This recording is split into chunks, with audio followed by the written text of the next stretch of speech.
কি হয়েছে কুসুম? সবটা শুধুই আমার কল্পনা ছিল। কুসুম, তোমার মনে কি চলছে সেটা আমাকে বলো। সেটা আমি আপনাকে বলতে পারবো না ছোট সাহেব, তবে আজ আমি এখানে কিছু করার সিদ্ধান্ত নিয়ে এসেছি। এবার সেটা করাটা ঠিক নাকি ভুল এটাই বুঝতে পারছি না। কুসুম, তোমার চোখে তোমার মনের ঝড় স্পষ্ট বোঝা যাচ্ছে।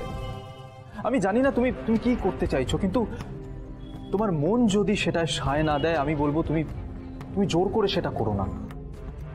ছোট সাহেব, আমি আপনাকে সবটা বলতে পারবো না, কিন্তু একটা কথা বলতে পারি যে এই বিয়েটা করতে আমি চাইনি। কিন্তু কেন? দেখো, অজয় তোমার সাথে যেটা করেছিল তারপর তুমি বিয়ে করবে না বলেছিলে, সেটা ঠিক ছিল। আর রাতুল যেটা করেছে সেটা সেটা আমরা স্বপ্নেও ভাবতে পারিনি। কুসুম, আমি বুঝতে পারছি এই মুহূর্তে তোমার পক্ষে সমস্তটা মেনে নেওয়া কতটা কঠিন হচ্ছে, কিন্তু তোমার বিয়ের সম্পূর্ণ দায়িত্ব এবার মা নিয়েছে, আর মায়ের দায়িত্ব নেওয়া মানে তো আমার দায়িত্ব নেওয়া। কুসুম, আমি তোমার জন্য ঠিক এমন একটা ছেলে খুঁজে আনবো যে যে তোমার যোগ্য। এখন বাড়ি চল চল।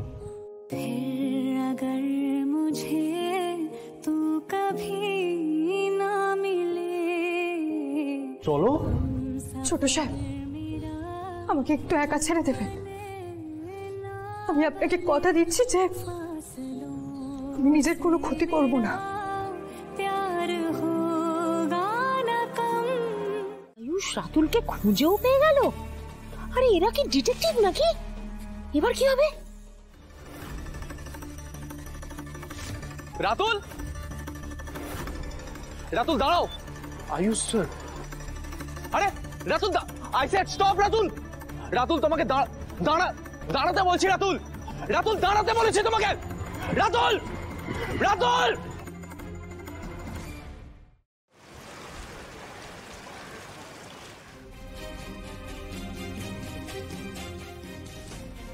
কি হয়েছে ইন্দ্রাণী, তোমাকে এরকম দেখাচ্ছে কেন? কিরকম অস্থির লাগছে রাজ। হঠাৎ? জানি না, আয়ুষের ফোনটা আসার পর থেকে মনে হচ্ছে। কি মনে হচ্ছে? মনে হচ্ছে কোনো ক্ষতি না হয় আয়ুষের। কিচ্ছু হবে না। গুরুদেব কি বলেছিলেন মনে নেই? রক্ষা কবচ। সে থাকতে আয়ুষের কোনো ক্ষতি হবে না। ওর ভাগ্যে রেখা বলছে যে ওর স্ত্রীর কর্মই ওকে রক্ষা করছে। আয়ুষের স্ত্রী, এই বাড়ির বড় বউ, আয়ুষের রক্ষা কবচ। রাতুল বিয়ে থেকে পালানোর পর এই প্রথম আয়ুষ ওকে দেখতে পেয়েছে। আরে এটা তো লেটেস্ট নিউজ। এই গুড নিউজটা এক্ষুনি পাপা কি পড়িকে জানাতে হবে।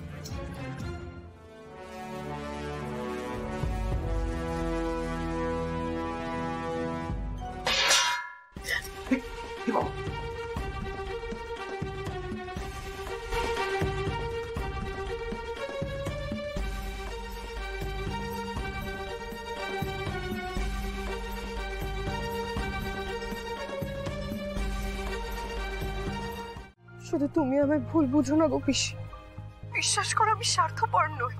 আমি কোনোদিনও কোনো অধিকার, জায়গা, সম্পত্তি চাইনি, আর কখনো চাইবো না, কখনো না। আমি আজকে শতবার সব চিহ্ন বিসর্জন দিতে চলেছি পিসি। আমার বিশ্বাস ছিল যে এই বিয়ের সঙ্গে যুক্ত সব অলংকার ঈশ্বরের আশীর্বাদ, কিন্তু আজ আমি সবকিছু ত্যাগ করব।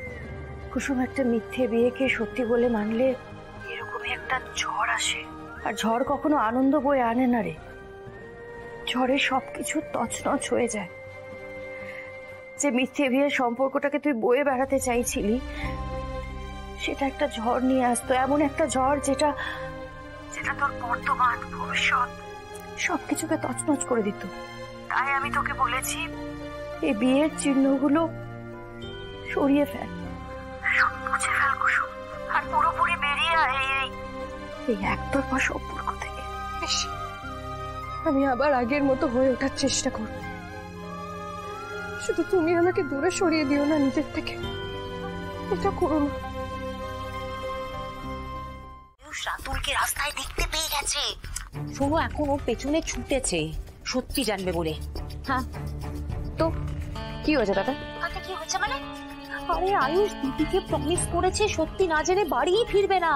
শোনো, ভালো কথা বলছি, তুমি যেখানেই থাকো এক্ষুনি বেরিয়ে পড়ো, এই পরিস্থিতিটাকে প্লিজ সামাল দাও, না হলে কিন্তু না হলে কি রাতুল কি করতে পারবে আমার বলো তো?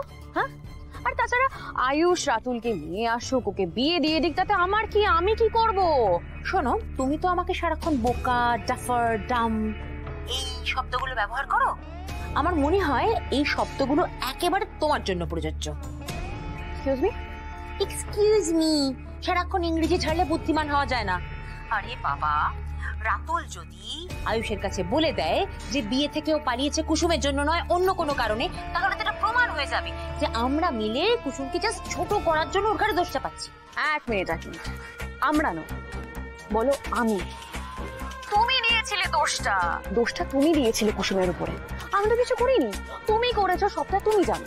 আচ্ছা ঠিক আছে, যা করেছি আমি করেছি, কিন্তু তুমি তো আমার হ্যাঁতে হ্যাঁ মিলিয়েছিলে, আমার কথায় সায় দিয়েছিলে দেবলি না।